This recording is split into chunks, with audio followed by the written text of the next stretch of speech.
Good afternoon, everybody. This is Jeff J. Brown, China Rising Radio Sinoland. Before we get started, this is one heck of an expose written and podcasted. I spent not hours, days and days and days putting this together. I contacted people all over the world, found videos, photographs, did hours and hours and hours of research. To support this article, podcast, expose, etc., and my work in general, please make a donation for all my efforts on YouTube and SoundCloud there, and on the website where this will be published, China Rising Radio Sinoland. There is Patreon if you'd like to become a more regular supporter. There's also fundraiser and PayPal. Thank you. The title of this is Netanyahu announced to the world in 2018 that Israel was going to missile attack a supposed Hezbollah arms store next to Beirut port. This week they turned it into Beirut Shima, eerily similar to the 2015 destruction of Tianjin Port. Pictured above, this is the explosion sequence in Beirut last week. The 2015 atomic-bombesque Tianjin Port explosion and this week's bomb attack in Beirut are remarkably similar. Note before starting, to date, this expose/podcast is the most comprehensive collection of information I've seen on the Beirut bombing. I would like to thank all the courageous citizens and journalists whom I referenced. Please share widely as it is full of hyperlinks, photos, and videos. I reported on the massive Tianjin port explosion in 2015. It is almost a carbon copy of this week's Beirut port explosion. The article was entitled, Tianjin Port Explosion was like a small nuclear bomb going off. Be sure to watch the 1-minute video caught by some expats living in a high-rise nearby. I also included a link to a Veterans Today article that breaks down the film footage. Baba Beijing covered up the likely truth. This was to avoid having to respond with a military attack on U.S. assets, which the citizens would demand as a just response to this act of war. Otherwise, the leadership would lose their heavenly mandate to govern. As you can see in the montage below, the scenes from Tianjin and Beirut are eerily similar. Number one, both are said to house dangerous chemicals. Number two, both explosions had massive plasma fireballs indicative of an atomic bomb. Both had towering mushroom clouds 500 plus meters into the sky as seen here. We cannot know about Tianjin because it happened at night, but the Beirut port mushroom cloud had a deep red ochre color, highly indicative of a missile attack. Number four, both were so powerful that they registered 4.5 earthquakes on the Richter scale. See my article above and this link here. Number five, both interestingly had primary and secondary explosions as if the main one needed to be primed. Number six, both ended up looking just like Ground Zero at Hiroshima in 1945. Check out the maps in my article above about Tianjin. Seven, both have meters deep water-filled bomb craters emblematic of a high-speed penetrating missile as seen here. And the byline, the citation says, bomb craters photo. I put them both together, Tianjin and Beirut. Number eight, both were casus belli and buried in the media to prevent the pretext for a hot war with the USA/Israel. You have to love Trump. He said in a press conference that his generals told him it was an attack. That was quashed pretty fast. Number nine, finally, both had a very specific target, China. As Taxi at Plato's Guns explains, China was on the verge of signing a long-term agreement with Lebanon to refurbish and expand Beirut Port as part of the Prior's Belt and Road Initiative, or BRI. And he gets credit for coming up with the very accurate moniker Beirut Shima, as in Hiroshima. Back in 2015, China had just grabbed the world's top 500 #1 supercomputer spot from USA's Oak Ridge National Laboratory. And if there's one thing you don't do, that's show up Imperial Globocop, especially in technology. Baba Beijing's national supercomputer was next to Tianjin Port and was taken out of commission for a short period of time due to the bomb attack. I say bomb attack because I agree with Texie. When the evidence is just slapping you in the face and kicking you in the groin, stop saying alleged, possible, purported, and suspected. As I wrote, the chances are about 95% that the United States attacked China with COVID, and the story, and it just keeps going on. Tianjin is more difficult because Baba Beijing shut down any news, media leaks, and evidence for the aforementioned reasons. However, Beirut is an open and shut case. As I explained in the above COVID timeline, many thousands of persons, organizations, governments, and companies have been found guilty in civil courts based on a, quote, preponderance of evidence, end of quote, composed of three facets: the motive, the means, and the modus operandi. In the case of Israel and the United States, they would have a hard time disputing all the evidence, which I'm about to present below, on top of what is listed above. First, Thierry Masson at VoltaireNet showed that Israel very publicly promised to bomb Beirut. On 27 September 2018, Prime Minister Benjamin Netanyahu held up a satellite photo at the UN of a purported arms cache near Beirut port with arrows pointing to where the Israeli missile would hit. And the caption under the photo of Netanyahu holding up this poster of the bomb site next to the port in Beirut, I wrote, "This week I'd say Israel kept its promise." Next, Veterans Today has also done cutting-edge journalism that is being totally buried by your Anglo-land's big lie propaganda machine, the BLPM. This article and photos show it all. I had three, but I need to change it because he put them all into one. This article shows photos and tells all. Beirut port was most assuredly bombed, and the obvious culprits are Uncle Sam and the Zionist state. And there are two of the photos taken from Veterans Today. Next, Hal Turner's radio show shows that nuclear radiation spiked 10 times normal levels in the Beirut area immediately after the attack, and there's a graph showing that. Next, people are coming forward who witnessed planes flying overhead during the attack. Here is Lebanese actress Carmen Labos testifying she saw two airplanes, and you have to like the fact that the little video I uploaded here is from TikTok in reference to Trump's ban.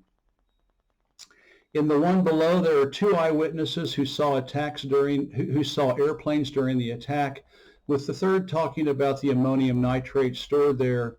Veterans Today articles below dispel any chance that there was this chemical being stored at Beirut port, since if there were any, Hezbollah would have long ago taken them to safe storage in their mountain munitions caches in areas it controls. And if you can't get YouTube, I did upload it, both the YouTube and I uploaded it for people who can't get YouTube.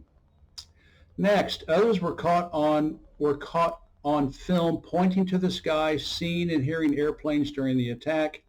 This article gives several eye and ear witness testimonies.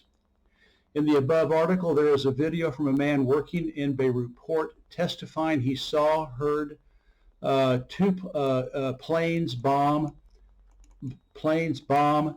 below. In it, he said, quote, we're in the port of Beirut and we're hit, said the petrified man, filming as black smoke billows amid the forest of cranes and containers around him.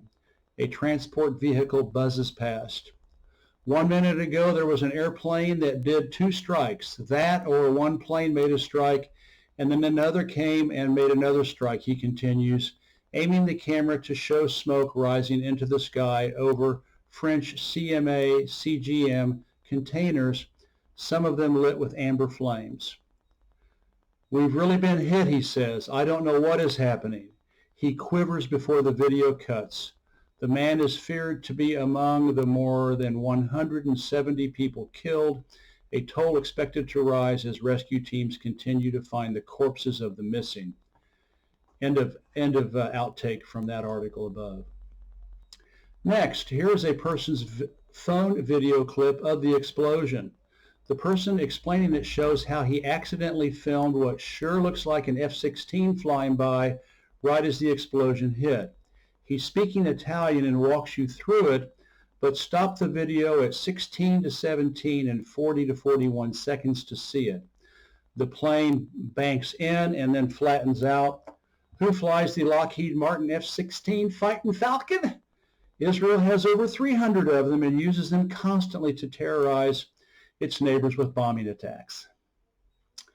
While mainstream media compradors can censor VT's veterans today photos, the above clip is completely random, thereby supporting all of VT's solid evidence and the numerous other testimonies that I showed you above. Next, Beirut Port was such an obvious thermobaric bomb, one that sends out a powerful blast of air. This is why all the phone clips seen show people being rocked and thrown violently by the wave of air traveling as fast as the speed of sound, 1,235 kilometers per hour. This is distinctive to the Tianjin blast, which had no thermobaric air blast. And there's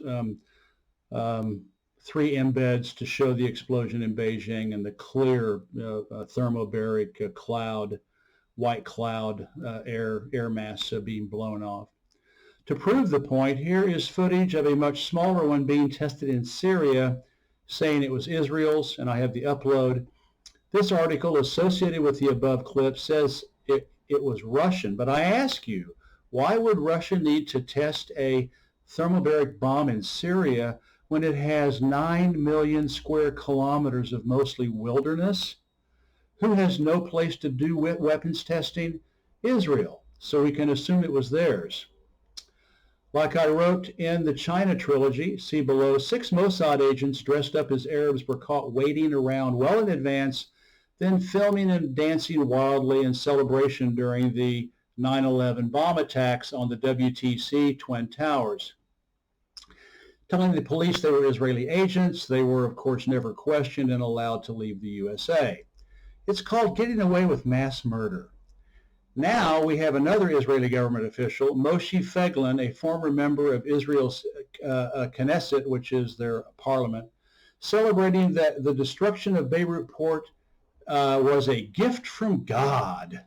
He said the explosion was no accident, for which Israel should be proud. I'm sure all Zionists feel the same joy at all the death and destruction. Veterans Today is getting blocked a lot for me in France, so I'll add 3 more critical article links with their texts below. And in case you have a problem, and if you have a problem, I do have the text. In fact, I had to have a friend send me these texts via email, but do support VT's website by going there first. They do great investigative journalism. I will include the first one in my video/audio podcast, which I lightly edited here to make it better understood. That's the end of my report, and now I'm going to read for the all the video and audio fans out there the article by Gordon Duff, the senior editor from Veterans Today. It is entitled, Israel Planned the Nuke Attack on Beirut Years in Advance, Exactly How They Did It. Veterans Today received this from an intelligence source who knows exactly how the Beirut nuclear attack was done. What he also shows is that Israel has planned this attack in advance, years in advance. and anyone who says Israel doesn't plan that far ahead can't spell, quote, Mossad, end of quote. The shocking truth about the nuclear attack on Beirut. Here's what he said, this inside agent. How do you know that there was, in fact, that barge load of quantity of ammonium nitrate in the port, or a single bag of it? There was none. Just the nuclear bomb, that is all. The rest is a fake, well-orchestrated ploy. Has anyone bothered to find that supposed factory in Georgia? Initially, it was reported Moldova, but when SSNPS found no source for it, they found one in Georgia. Did anyone ask the Georgian factory if they really did sell that quantity? Did the Lebanese idiots test one bag of it to determine what is the real content and consistency, or did they just rely on shipping cargo manifesto papers? When you import and export, there are letters of credit and other counter instruments, SGS inspection docs, which do not exist for this shipment / impossible, to provide assurance for the shipper that he will get paid and for the buyer to receive goods, which will show every detail of the transaction and the financial middleman handling the total invoice FOB, factory ordered basis.